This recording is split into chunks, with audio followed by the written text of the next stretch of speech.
मैं कुछ नहीं जानता, मैं इतना ही जानता हूं जो आज मैं भारतीय जनता पार्टी से इस्तीफा किया हूं। अब उस पार्टी में मैं नहीं हूं, वहां मुझे और मेरे समर्थित लोगों को मान सम्मान नहीं मिल रहा था, इसलिए मैंने इस्तीफा कर दिया है।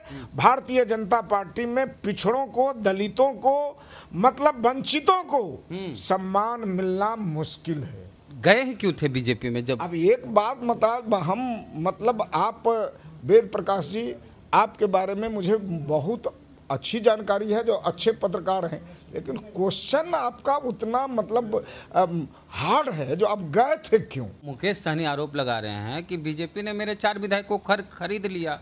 तो 4 विधायक जो खरीदे गए उसमें एक आपका भी नाम है। एक वो बात हम पूछे सर, एकदम बुरा नहीं मानने का, एकदम जरा सा एकदम आराम से, एकदम जैसे एक चीज़ हुआ ना कि आप वीआईपी से लड़े, फिर चल गए भाजपा में, फ्लोर टेस्ट में आप गायब रहे, तो आरजेडी वाले कैसे भरोसा करें आप पर? दरभंगा जिले के अलीनगर विधानसभा क्षेत्र से विधायक मिश्री लाल यादव, जो कि वीआईपी से चुनाव जीते थे और भाजपा में चल गए थे, वो आज भाजपा से इस्तीफा दे दिए, हर पद से रिजाइन मार दिए।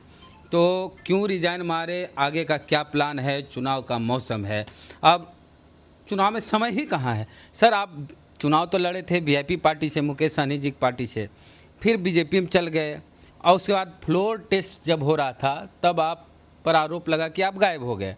आपके बेटे को गिरफ्तार भी किया गया, कई दिन जेल में भी रहे धीरज जी।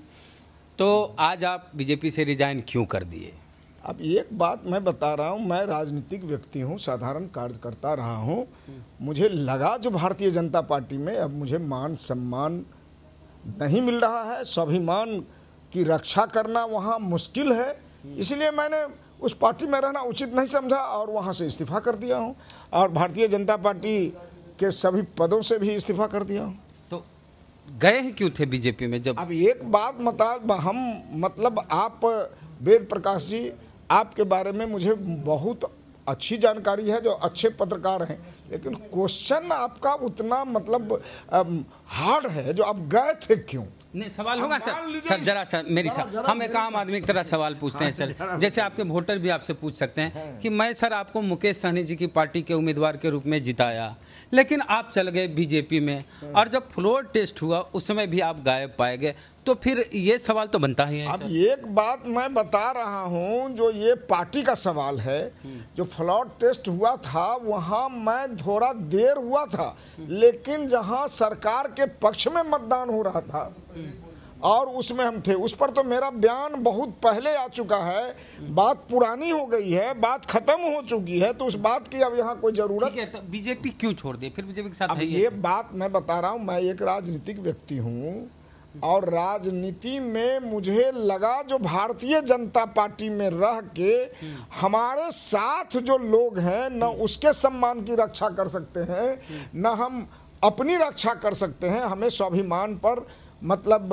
लगा जो ठेस पहुंच रहा है और सम्मान नहीं मिल रहा है भारतीय जनता पार्टी में, इसलिए मैंने इस्तीफा कर दिया।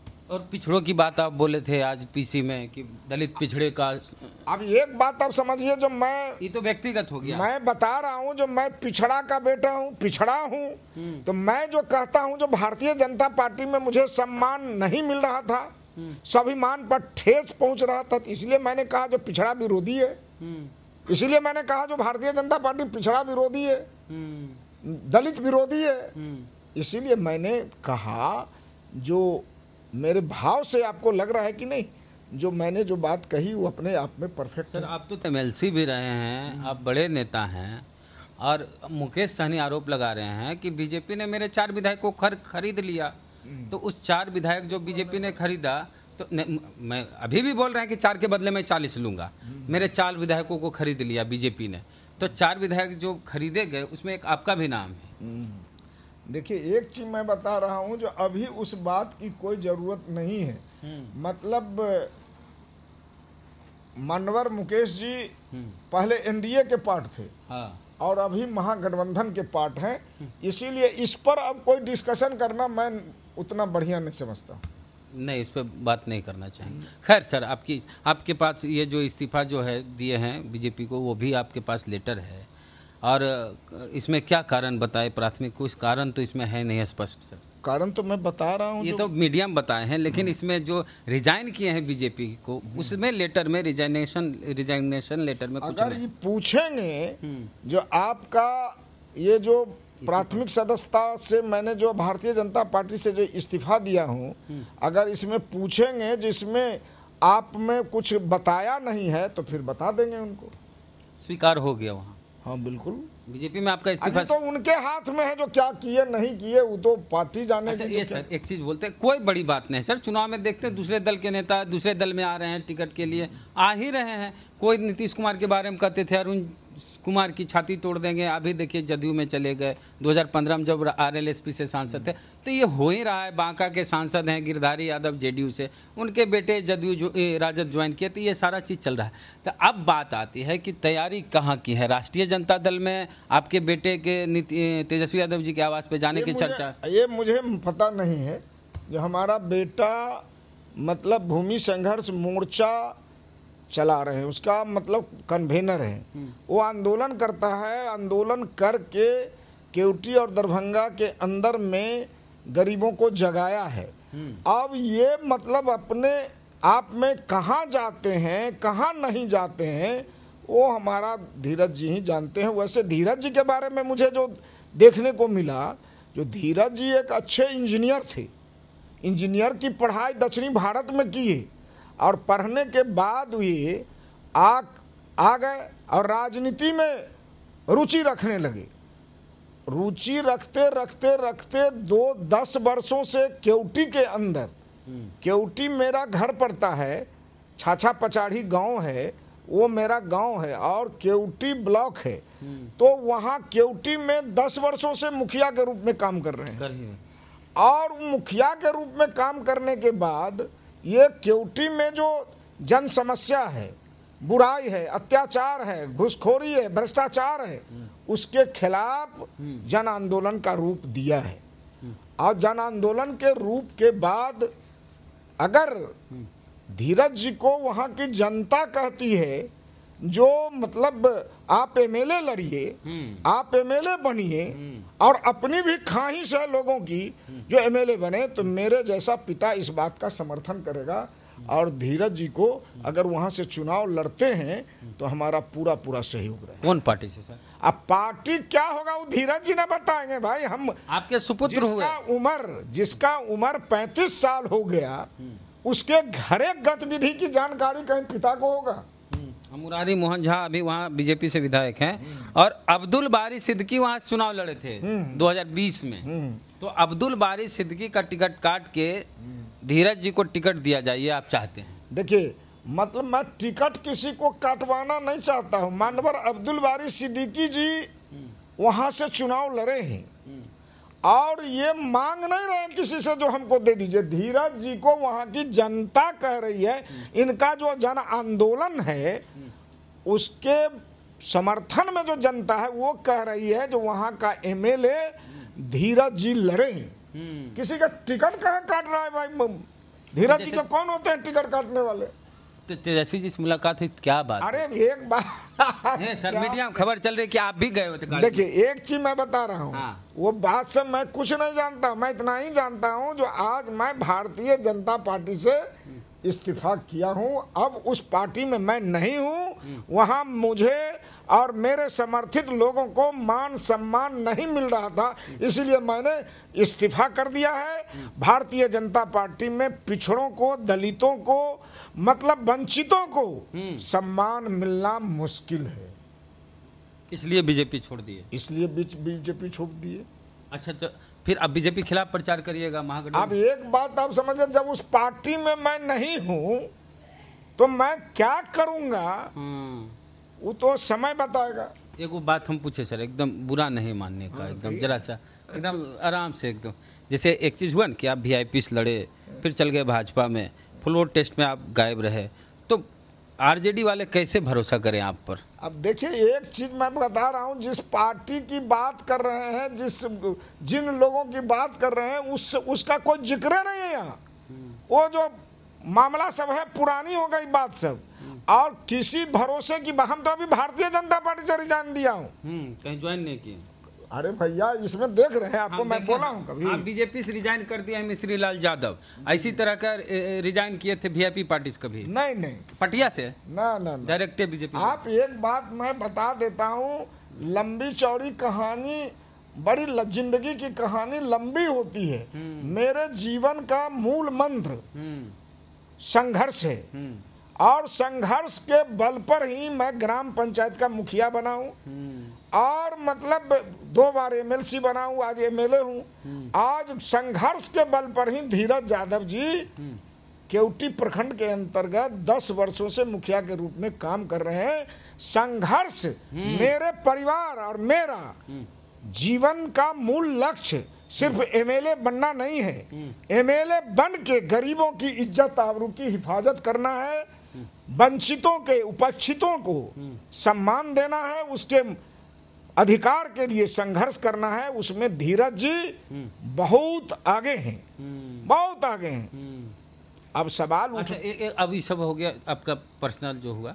अब सवाल है कि क्या नीतीश कुमार अच्छा काम कर रहे थे कि नहीं? अब एक बात मैं बता रहा हूँ, नीतीश जी अग्नि परीक्षा से गुजर रहे हैं। गुजर रहे हैं ना। 14 तारीख के बाद आपको पता चल जाएगा जो नीतीश जी कितना अच्छा काम किए।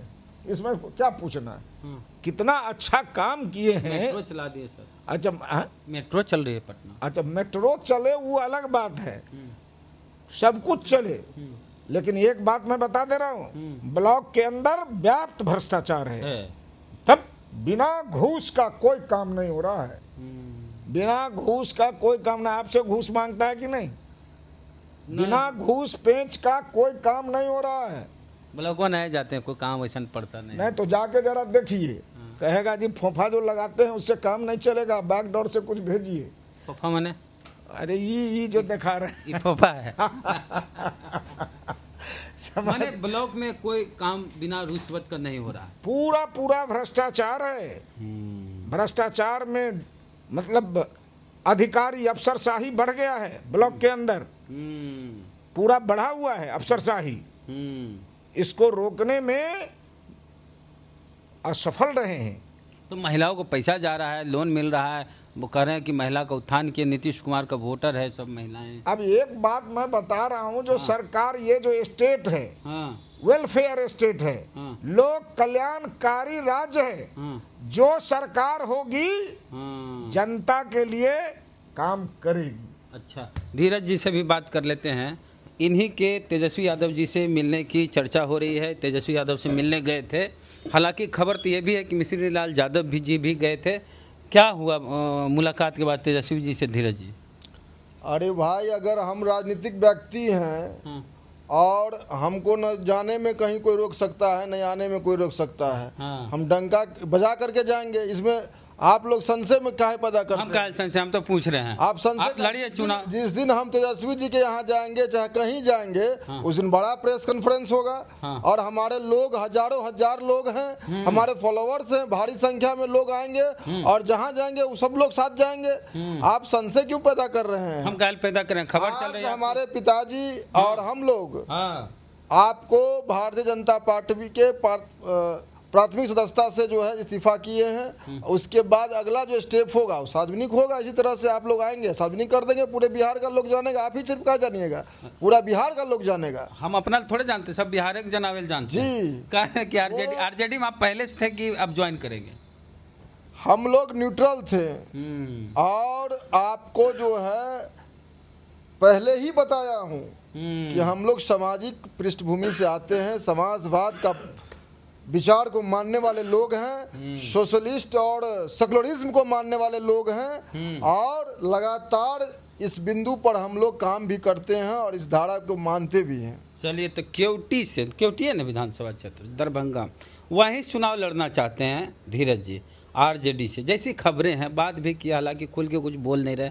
और मिश्री लाल यादव जी सीनियर लीडर हैं और वीआईपी चुनाव लड़े थे, बीजेपी में चल गया, बीजेपी को रिजाइन कर दिए। और सबकी इच्छा होती है कि हमारा भी बेटा राजनीति में हमसे आगे जाए। और देख ही रहे हैं, गिरधारी यादव हैं जदयू के सांसद, और उनके सुपुत्र चाणक्य प्रकाश ज्वाइन किए हैं आरजेडी, और वो संभवतः चुनाव लड़ेंगे बेलहर बांका से। तो इसी प्रकार का सीन यहाँ भी दिख रहा है। मिश्री लाल जी भी चाहेंगे कि हमारा बेटा हमसे बहुत आगे राजनीति में जाए। हर पिता की ख्वाहिश होती है कि हमारा बेटा हमसे आगे जाए। तो आरजेडी में संभावना है जाने की। हालांकि अभी सीट अभी भी देखिए कि बातें चल रही कि कांग्रेस के खाते में जाएगा कि राजद के खाते में जाएगा। अभी तेजस्वी जी दिल्ली गए हुए, तो अभी सीट बंटवारा ही पूरी स्थिति स्पष्ट नहीं हुई है। लेकिन ऐसा माना जा रहा है कि धीरज जी चुनाव लड़ेंगे। तो अगर आप चुनाव लड़ते हैं तो आपके लिए शुभकामनाएं। बहुत धन्यवाद। जीत जाएगा तो बधाई देने आएंगे। तो पूरी बातचीत को लेकर क्या कहना है आपका, प्रतिक्रिया कमेंट बॉक्स में दें। जय भीम, जय भारत।